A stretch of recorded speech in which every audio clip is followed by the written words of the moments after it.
Coba kita dengarkan ya ceritanya putra beliau langsung, Abdullah bin Imam Ahmad, tentang kebiasaan-kebiasaan Imam Ahmad. Siapa tahu kita bisa meniru ya. Terus kita bisa hafal Al-Quran, hafal 1 juta hadis. Biaunillah. Gaya hidup seperti apa sih Imam Ahmad ini? Katanya Imam Abdullah, beliau cerita begini. Imam Ahmad itu, ayahku itu selalu melaksanakan sholat setiap hari dan malam tidak kurang dari 300 rakaat. Jadi sehari semalam itu sholatnya beliau itu rakaatnya bisa mencapai 300. Namun setelah jatuh sakit akibat cambukan yang membuatnya lemah, maka ia hanya mampu melaksanakan sholat setiap hari dan malam sebanyak 150 rakaat.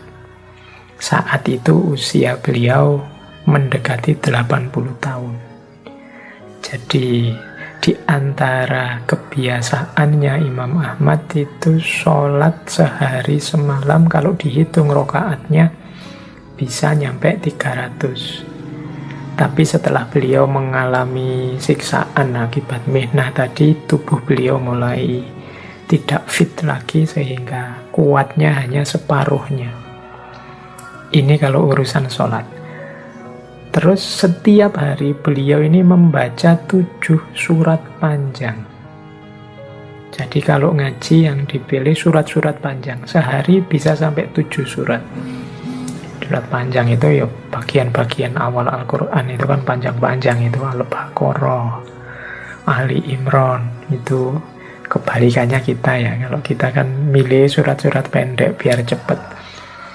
Jangan-jangan kalau kita bahkan mau ngaji saja sudah syukur, hari ini budaya kita ngaji itu kelihatannya tidak terlalu wow lagi. Kalau budaya medsos gadget sih populer, kalau TikTok sih di mana-mana ada.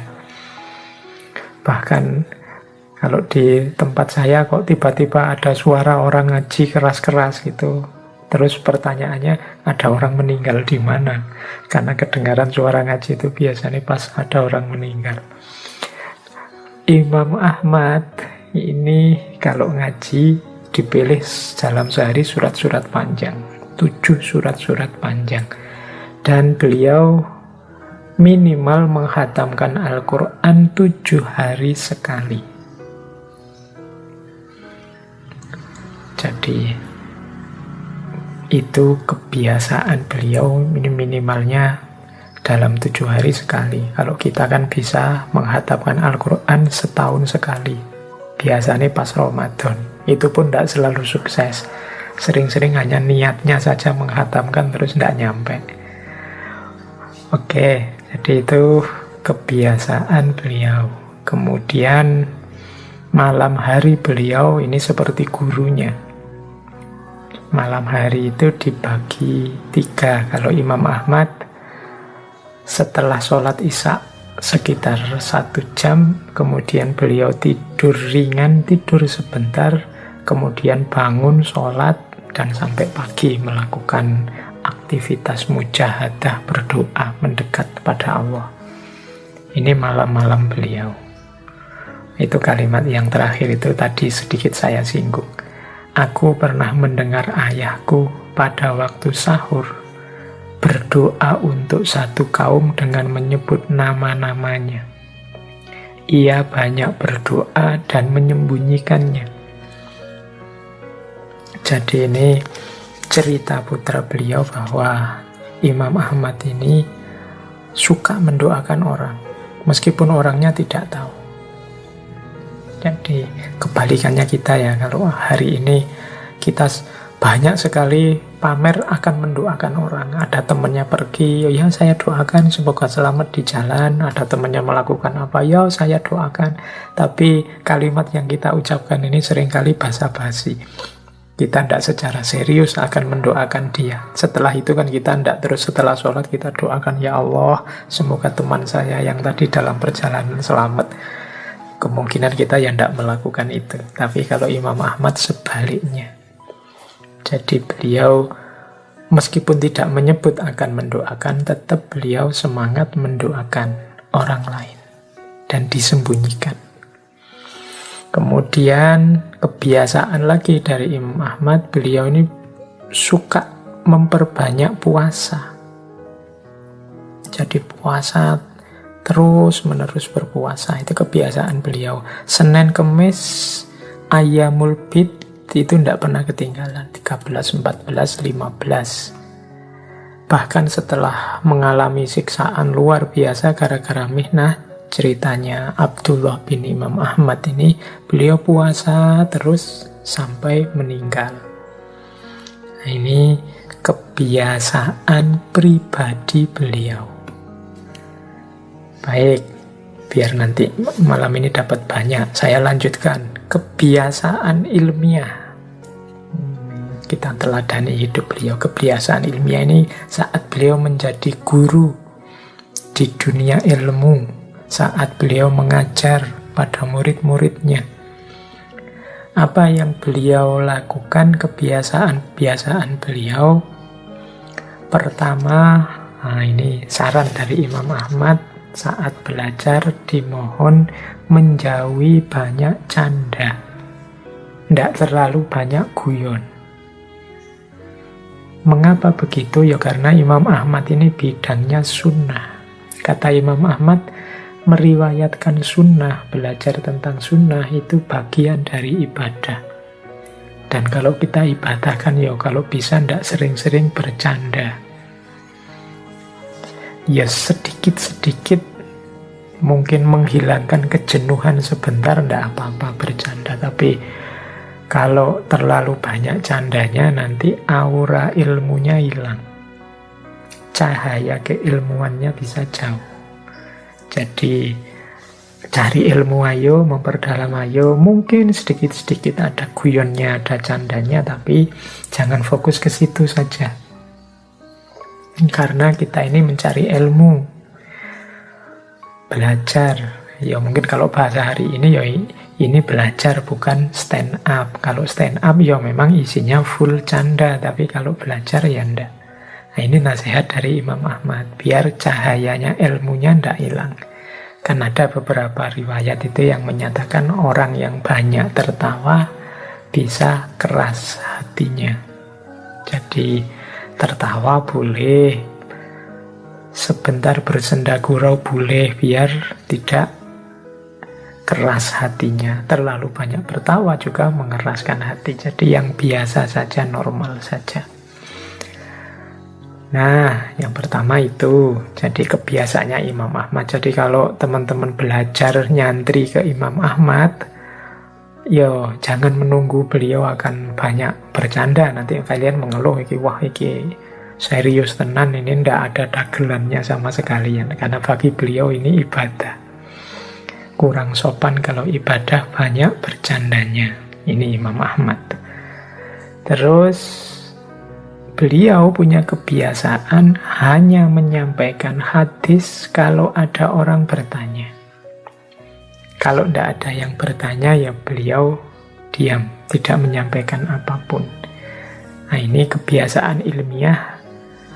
Jadi beliau tidak mengobrol hadis, tidak mengobrol ilmu, apalagi pamer. Kalau ada orang tanya, dijawab. Hadisnya ini, referensinya ini. Tapi kalau tidak ada orang tanya, ya sudah beliau. Karena seperti kata-katanya Imam Ghazali di Mishkatul Anwar itu. Ini Imam Ghazali ya, yang kemarin minggu lalu saya sering selip ngomong Imam Ghazali, padahal maksudnya Imam Syafi'i. Kalau ini Imam Ghazali beneran. Jadi kata Imam Ghazali, memberi ilmu pada orang-orang yang tidak butuh, yang mengabaikan ilmu, itu seperti menelantarkan ilmu. Jadi mungkin Imam Ahmad juga punya prinsip seperti itu. Kalau orangnya tidak butuh, saya beritahu, ilmunya mesti sia-sia. Wong dia tidak merasa butuh, tidak merasa ingin mendapatkan. Jadi akhirnya ilmunya terlantar, tidak ada yang ngopeni. Jadi mending kalian butuh apa, saya beri apa. Oke, Oke, berarti ngaji malam hari ini semoga yang hadir teman-teman yang memang membutuhkannya. Kalau merasa belum butuh, coba dicarilah sedikit-sedikit bagian dari ngaji ini yang mungkin manfaat untuk teman-teman, biar ilmunya tidak terlantar. Kebiasaan Imam Ahmad yang kedua. Yang ketiga, Imam Ahmad ini kalau menyampaikan sebuah hadis, meskipun beliau hafal, beliau tetap mengambil kitab dan disampaikan dengan cara membaca kitab itu. Untuk menjaga saat beliau menukil biar tidak keliru. Jadi meskipun beliau hafal, beliau tidak pamer hafalannya, tapi lebih fokus kalau memang mungkin ada kitabnya yang tertulis, membuka kitab. Biar tidak salah, biar tidak keliru. Karena meskipun orang itu hafal, sekali-sekali juga bisa terpeleset. Tapi jalan lebih aman adalah membaca. Jadi kalau teman-teman juga begitu, kalau memang memungkinkan, misalnya jadi pembicara, jadi narasumber, kalau memang ada bahan tertulisnya, ditulis saja atau bawalah bahan yang tertulis biar ngomongnya ndak ngalor ngidul, paling tidak juga menjaga biar tidak keliru. Karena kekuatan akal kita ini terbatas. Bahkan seandainya hanya khutbah Jumat sekalipun, kalau bisa ada bahan tertulisnya. Biar terkontrol. Oke, ini kebiasaannya Imam Ahmad. Kemudian tidak menjawab kecuali merujuk pada kitab yang telah beliau pelajari. Jika tidak tahu, maka beliau tidak menjawab. Jadi Imam Ahmad ini punya kebiasaan, kalau ada orang bertanya, beliau jawab, cuma tidak ngarang dengan pikiran beliau sendiri, merujuk pada kitab yang sudah beliau kaji, merujuk pada tokoh-tokoh yang sudah beliau pelajari. Nah, ini cirinya Imam Ahmad. Jadi kalau bicara selalu punya rujukan, tidak ngarang. Kalau ndak tahu, ndak jawab. Mungkin seperti Imam Malik dulu, la adri, aku ndak tahu. Nanti cari referensi dulu, baca-baca dulu. Jadi tidak menjawab kecuali merujuk kitab yang beliau pelajari. Nah, yang terakhir, di antara kebiasaan ilmiah beliau ini tidak membolehkan murid-muridnya menulis kecuali hanya hadisnya Rasulullah. Fatwa-fatwa fikih beliau tidak boleh ditulis oleh beliau. Jadi mungkin pandangan-pandangan fikih beliau itu beliau nganggapnya ini pandangan pribadi yang orang boleh setuju, boleh tidak. Kalau sudah ditulis mungkin khawatirnya nanti orang menganggapnya itu pasti benar. Nah, ini diantara ketawaduan beliau. Tulislah yang memang asli sumbernya dari Rasulullah, bukan yang pendapatku. Fatwa itu kan bagaimanapun ijtihadnya beliau. Ini ketawaduan beliau. Tapi apa ndak boleh Pak kita mengikuti fatwa-fatwa beliau? Ya boleh. Justru menunjukkan kita sadar diri. Wong ulama sebesar Imam Ahmad saja setawadu itu, apalagi kita yang ndak ada apa-apanya.